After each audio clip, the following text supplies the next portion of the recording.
Hello everyone, today we'll find out if your car is keeping you poor. We're going to talk about the 4 things that eat up your money when you buy a car and some tips for buying a car that will not break the bank. We're going to start with the 4 things that will eat up your money when owning a car, and this includes, well, the biggest one is depreciation. Depreciation is pretty much when you buy an asset, let's say a car, and let's say this car is 30,000 bucks, and then after 5 years, that car is only worth 15,000 bucks. So your asset over time loses its value. And cars actually do this. After 5 years, your car is only worth half of its value.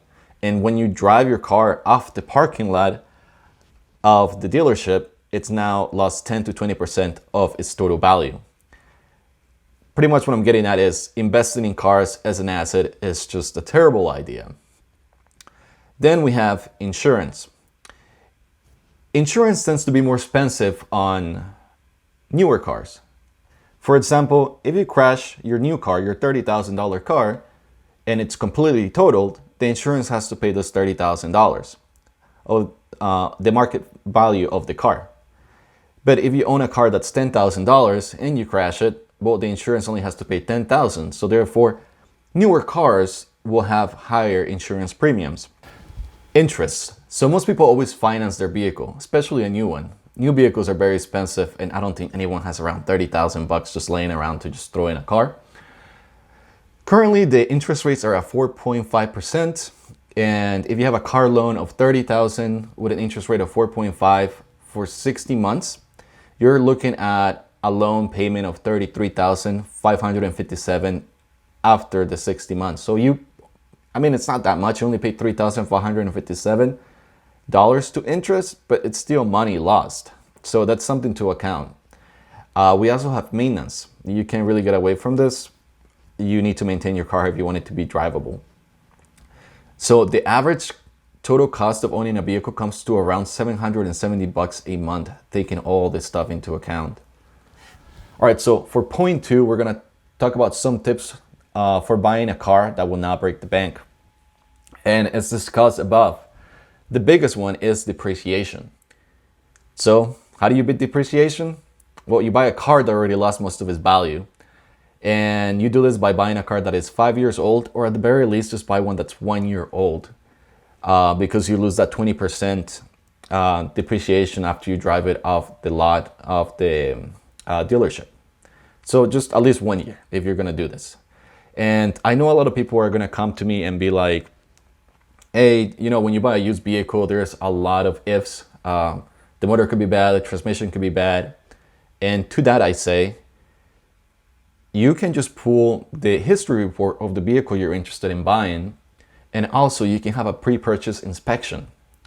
And what a pre-purchase inspection is, you send a mechanic to literally just look at everything that's wrong with the car, and it will literally send you that report so you can make an educated guess to see if it's a good purchase or a bad purchase.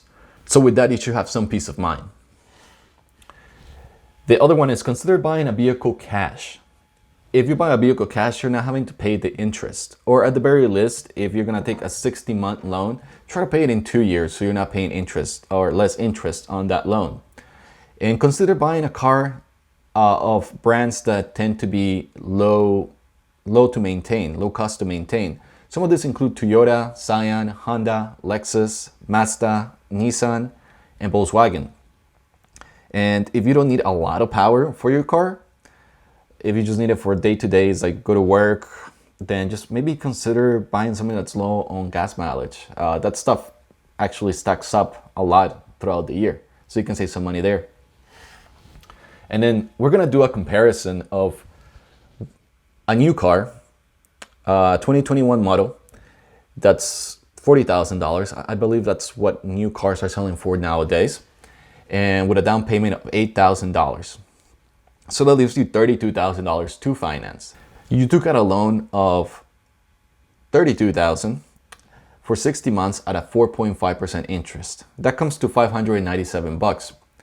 And we're gonna assume the insurance is $200 just because it's a newer vehicle, and if you total it, the insurance has to cover, pretty much 40,000 bucks. So we're gonna assume $200 for the new car. So this comes to a total cost of $797 for you to own that new car. And after 5 years, this is the outcome. Your vehicle worth is only $20,000. It already lost half of its value. The loan amount that you paid was $43,795, and you are left over with $23,795 of lost money. So you essentially bought a new car and you lost money on it after you finish paying it off. That's not good at all. So let's do the same scenario with that model, just 5 years older, right? So 2021, 2016 model, which is still pretty good, good year. It's not too old. And you bought a car for $20,000. The down payment was $8,000 and you financed $12,000. Your monthly payment for a 60-month loan at 4.5 interest is $224. And the insurance is going to be $100 because it's an older vehicle. It's cheaper to replace. So the total cost comes to $324 a month. That's a lot cheaper compared to pretty much $800 for the new vehicle.